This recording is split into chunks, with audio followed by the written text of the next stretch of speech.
आप देख रहे हैं प्राइम न्यूज हिंदी और हमारे साथ है बीजेपी के प्रवक्ता सदस्य। तो आइए इनसे हम बात करते हैं। सबसे पहले तो प्राइम न्यूज में आपका स्वागत है।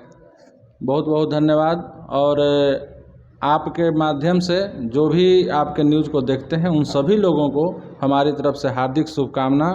हम लोग का नव वर्ष अभी फ़िलहाल चालू हुआ है, तो नव वर्ष की भी हार्दिक शुभकामना। आपके चैनल के माध्यम से जो लोग भी देख रहे हैं सभी को हृदय से बधाई, धन्यवाद।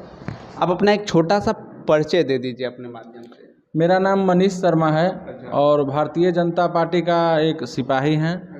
जिला में अभी हमें प्रवक्ता का दायित्व है और अभी फ़िलहाल 2-4 दिन पहले ही हर जिला में प्रखंड विसूत्री का गठन हुआ है, जिसमें हम भी एक सदस्य के रूप में अपने प्रखंड में हैं।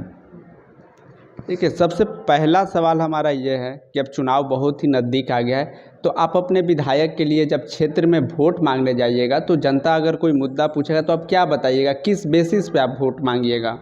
देखिए सौरभ जी, जनता के बीच में जब हम जाएंगे तो हमारे पास बताने के लिए इतना सारा चीज़ है कि हम अगर शुरू करेंगे तो बताते बताते शाम हो जाएगा। सबसे पहला तो है विकास। आज के डेट में अगर सोन का किनारा से लेकर और पुनपुन के किनारे जो एक परिसमन है विक्रम विधानसभा का, तो इसमें आप चलिए तो कहीं ऐसा कोई गांव नहीं मिलेगा जो आज के डेट में रोड से वंचित है। हर जगह लोग को आने जाने की सुविधा है। हर गांव में कहीं भी गली में तार लटका हुआ नहीं मिलेगा। बिजली का इतना अच्छा काम हुआ है और आज के डेट में हर गांव से अपने प्रखंड मुख्यालय को कनेक्टिविटी का इतना अच्छा सुविधा हो गया है, रोड के माध्यम से, बिजली के माध्यम से और हॉस्पिटल के माध्यम से। हॉस्पिटल का जिक्र इसलिए कर रहे हैं कि अभी देखिए हमारा जो विक्रम का ट्रामा सेंटर था, जिसके लिए बहुत आंदोलन होते रहता था, आए दिन कोई झंडा लेके और विक्रम का ट्रामा के लिए धरना प्रदर्शन को राजनीति का एक मुद्दा उन लोगों के पास था। लेकिन विधायक जी जब से सिद्धार्थ सौरभ जी इसमें लगे तो आज हम लोगों को, हम आपके चैनल से बताते हुए हमें हर्ष हो रहा है कि यह प्रक्रिया टेंडर का हो गया और बहुत जल्द विक्रम का ट्रामा सेंटर में काम लगने वाला है।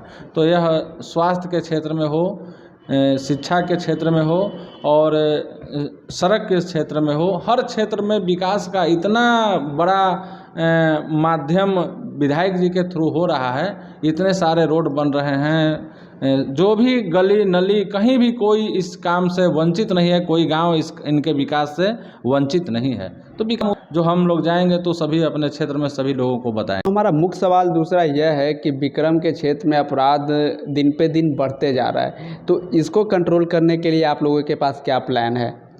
देखिए, आपराधिक घटनाएं तो ठीक बात है आपका कहना कि आपराधिक घटनाएं बढ़ी हैं, लेकिन जो पहले जो माहौल में लोग रहते थे, आप अभी जब 90-95 का उस दौर का जब हम बात करें तो हम जिस क्षेत्र से आते हैं, हम लोग शाम के 4 बजे से 5 बजे तक सब लोग कोशिश करता था कि हम बाज़ार से लौट के अपने घर को चले जाएं। और दिन में आपको शायद स्मरण नहीं होगा, उस समय आपकी उम्र छोटी रही होगी, लेकिन दिन की घटना हम बता रहे हैं कि हमारा देखा हुआ है उस समय का माहौल कि हमारे यहाँ से एक हमारे ही पंचायत का एक गांव का लोग मैक्सी से उस समय बस से बैठकर आ रहा था, तो 3-3 लोगों को एक साथ बस से उतारकर और धारदार हथियार से उनकी हत्या कर दी गई थी। तो वो माहौल उस समय का, और ऐसा तो अब नहीं हो रहा है इस समय का। तो आपराधिक घटनाएं ठीक है, सुनियोजित घटनाएं नहीं घट रही। आपराधिक घटनाएं आपस में कोई प्रेम प्रसंग में कहीं कोई हत्या हो जा रहा है, कहीं कोई जमीन विवाद में किसी का हत्या होता है, आपसी रंजिश का मामला हो रहा है। लेकिन वो जो प्रवृत्ति था, जो नरसंहार होता था, जो लोग घर से हम लोग डर के मारे निकलते नहीं थे, लाल झंडा का जो आतंक था, वो सब चीज़ एकदम ख़त्म हो गया है। उस चीज़ से हम लोग वंचित हो गए हैं। अब कहीं भी 10 बजे रात को, 12 बजे रात के भी निर्भीक होकर हम लोग लौटते हैं। कहीं भी अगर घर में किसी का तबीयत खराब हो जाए, अगर उसको लगे कि हाँ इनको लेकर हमें पटना जाना है, तब भी हम कहीं एक छोटा सा ऑटो भी करके और 12 बजे रात को भी घर से और निश्चिंत होकर निकलते हैं। यह एनडीए की सरकार है, नरेंद्र मोदी और नीतीश कुमार के डबल इंजन की सरकार है, यहाँ सभी लोग सुरक्षित हैं। लेकिन हाँ, घर की आपसी कलह में अगर किसी का कोई हत्या हो जाता है, प्रेम प्रसंग में कहीं कुछ घटना हो गया, जमीन विवाद में कोई किसी को मार दिया, तो ये इसको अन्यथा न लें। यह तो पारिवारिक विवाद है, इसमें कुछ हो रहा है तो इसमें क्या कहा जा सकता है। एक और मुख्य सवाल है कि विधायक जी के साथ जैसे जैसे चुनाव नज़दीक आ रहा है, ये सवाल विक्रम क्षेत्र में पूरा जोर से उठ रहा है कि जो यादव वोटर है, मुस्लिम वोटर है, वो इस बार विधायक जी के साथ नहीं रहेंगे। तो इसके ऊपर आपका क्या राय है? वो लोग बहुत दूर से विधायक जी को देख रहे हैं। जो लोग विधायक जी को नज़दीक से जानने वाले हैं वो ऐसा सवाल करेंगे ही नहीं कि यादव समाज उनके साथ नहीं है, मुस्लिम समाज उनके साथ नहीं है। और जात की राजनीति ही नहीं करते हैं, वो जात की राजनीति नहीं करते हैं, वह एक समाज की राजनीति करते हैं। जो समाज में यादव भी आता है, मुस्लिम भी आता है, भूमिहार भी आता है, ब्राह्मण भी आता है, पासवान भी आता है, दलित भी आता है, महादलित भी आता है।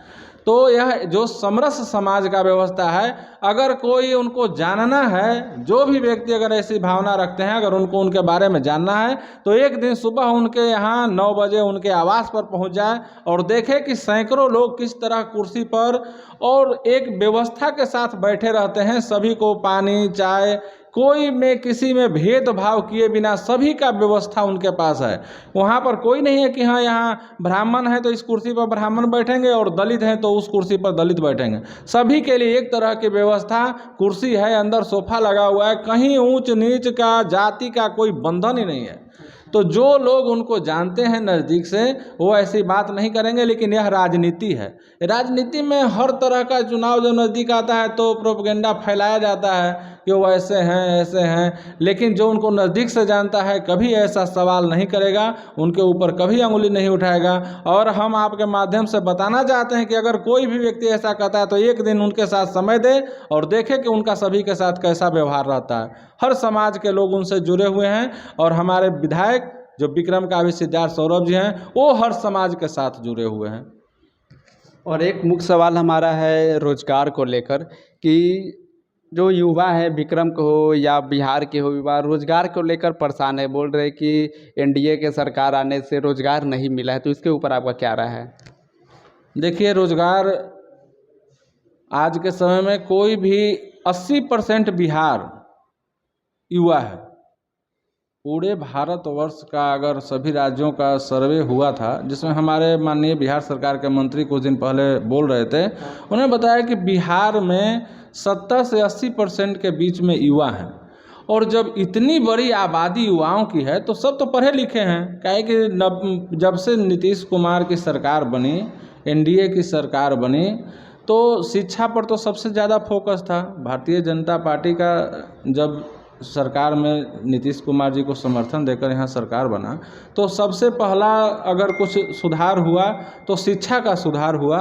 तो सब लोग शिक्षा, अब सोचिए कि जब नीतीश कुमार जी की सरकार यहाँ पर 20 बरस होने जा रहा है, तो 20 बरस का सरकार में तो सब लोग, कोई ग्रेजुएशन किए हुए होगा, कोई इंटर किए होगा। उस समय जब पढ़ाई का जब स्तर बढ़ा तो शिक्षित सब लोग हैं। और 80%, 70 से 80% जब युवा हैं तो हो सकता है कि 70-80% सभी को रोजगार उपलब्ध न हो जाए।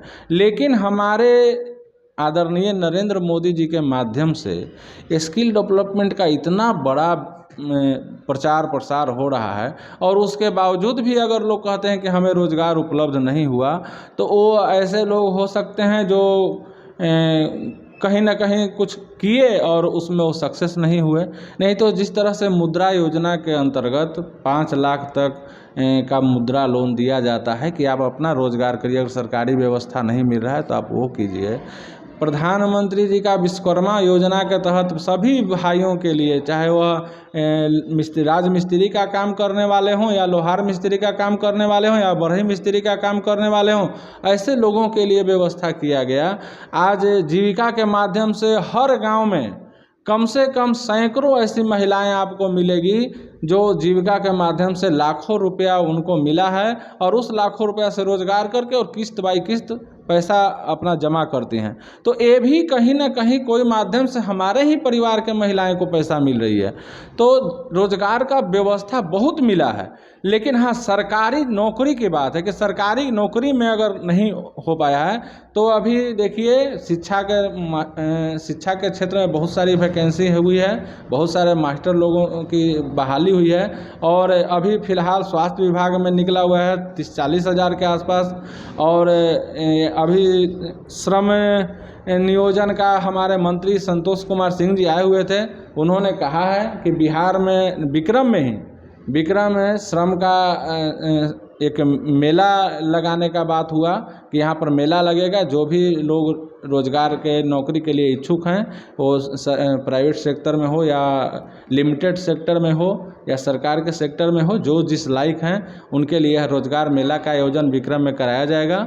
और उसके बाद यहाँ पर एक स्किल डेवलपमेंट सेंटर भी विक्रम में उन्होंने बोला है कि हम यहाँ पर चालू करवाएंगे। तो जो जैसा रहेगा, जो जिसकी जैसी रुचि रहेगी, वो उस तरह का रोज़गार स्किल डेवलपमेंट अपने आप कराकर और वैसा रोज़गार पाएगा, यह आपको हम विश्वास दिलाते हैं। तो इसी के साथ वीडियो को समाप्त करते हैं। तमाम विधायक जी से जुड़े हुए जो सवाल थे वो सारे सवाल आपने देखा और हमने बताने का भी कोशिश किया। अगर कुछ सवाल छूट गया होगा तो कमेंट में आप ज़रूर बताइए।